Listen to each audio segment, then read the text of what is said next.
Designing a layout. Organization is important, and the structure of a page on your website will greatly affect how a visitor interacts with it.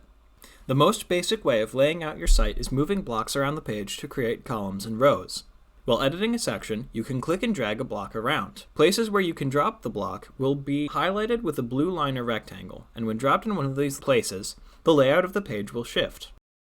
If two elements are placed vertically, they will be in the same column and will both take up the full width of the column.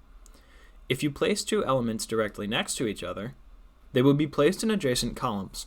The location of the column you create depends on which size the indicator line is when you drop it.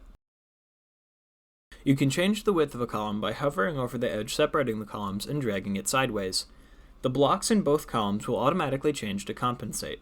Pages can have a maximum of 12 columns, though be aware that adding more columns adds additional loading time to your site and can make it unreadable on smaller displays. Columns don't have to be the same height and often aren't.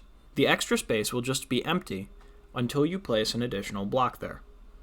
The number of columns can change as you move down your site.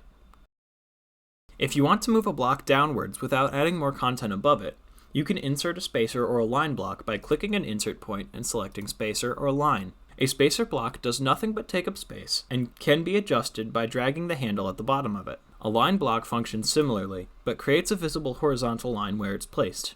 Line blocks can't be used to create vertical lines, but they are very helpful for breaking up sections of your page. Getting used to the layout tools that Squarespace provides can take a little bit of practice, but with some experimentation, you'll be creating advanced and eye-catching layouts in no time.